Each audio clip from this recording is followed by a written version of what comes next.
What is up, YouTube? What is up, Bacon Country? I, of course, am Bacon, and what we're talking about today is how to score goals in NHL 13.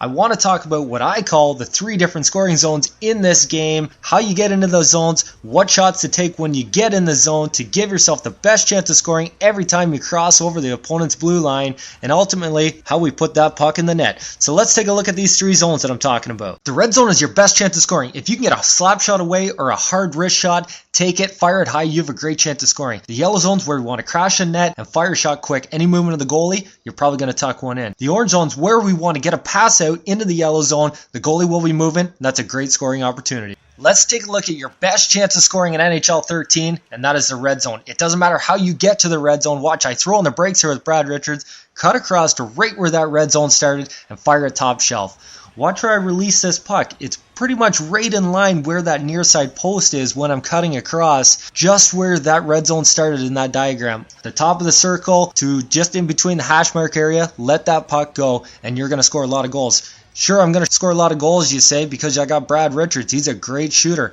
Well, let's take a look. How about Rupp? Not exactly known for his sniping. I take a completely different angle. I'm coming out of the corner, get into about the same spot, and I fire it. I release where that near side post is to the far side. I score more goals short side, but far side works as well. Go into practice mode and try this shot out. Once you perfected this shot, you'll be ready to snipe a lot of goals on real players. It's not always going to be 100% practical to cut into that red zone and take a shot from the slot. So I'm going to give you a few other ways to score, and the biggest thing is getting the goalie moving. Look at Daniel Cleary here. I cut across. There was no reason for me to take a shot from the slot. Plus, I was on my backhand. So I really got to get that goalie moving. I cut across, and I just throw it to the blocker side. Very worst case scenario, I'm going to get a rebound, and I got a guy following in as well. But I get Crawford moving enough, and the shot goes right in. The very same thing goes when you're shooting 5-hole. You got to get that goalie to move a little bit out of his stance, and as soon as he bites on your little bit of a deke or even crossing in front of the net, that's when you shoot low. That's when you shoot for that 5-hole. If he's moving one way, he's opening up another way. So you got a breakaway or even an open path to the net. You got to be able to capitalize on these opportunities. Go into practice mode and master your right to left for left-handed shooters or lefts to right for right-handed shooters. The first move is to get the goalie moving out of position. The second move is to roof it. So you can also do a triple deke, left, right, or right, left, right. The very same effect. So let's check it out in a game. Look, this is a perfect example where I get a small path to the net, one quick little move, and it's at the back of the net. You got to be able to capitalize on these opportunities, and you're going to start making people quit. When you get up against an opponent that is taking away every opportunity for you to cut into the red zone, watch Ovechkin here. Don't forget about your points. I keep curling around with Ovechkin here, and I cannot get out. If he's guarding you this hard from cutting into the red zone, that means he left somebody open. Your points are open. Make sure you use them. And watch this clip here.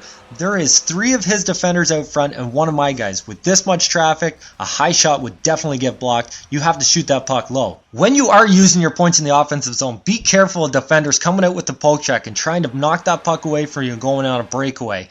Take a quick move to the boards, get around that defender, and then you're going to have an open shot from the red zone. In the first clip, I shoot low, and in the second clip, I step around them and I roof it high, both getting the same result in a goal.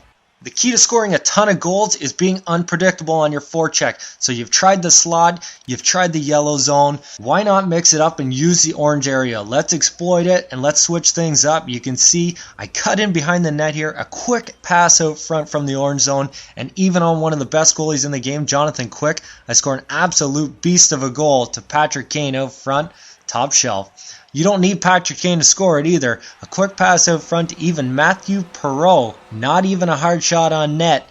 And you're going to score a ton of goals this way. Make sure you switch it up and be unpredictable. Speaking of being unpredictable, let's talk about being predictable. The creative play feature is absolutely underrated in NHL 13. What bigger advantage can you have than knowing exactly where your winger is going to be when you cut behind the net?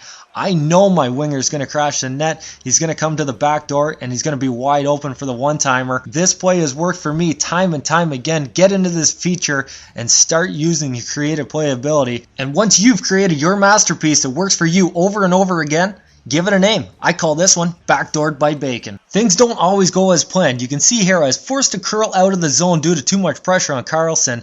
I am able to come back into the zone, but I can't cut into one of my 3 scoring areas that I always want to cut into. So what do? Whenever you're in the white areas, shoot low on the pads and test that goalie's rebound control. I made an entire video on this aspect alone of creating opportunities from the white zone. I'll put it on the screen right now.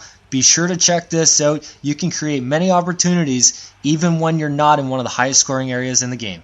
If you can start taking the majority of your shots from any one of the 3 zones that I talked about in this video, I personally guarantee you're going to start scoring more goals in NHL 13. I really hope this video helped you guys out, and if I did, perhaps I earned your like. I thank you guys for stopping by Bacon Country, and we'll see you guys soon.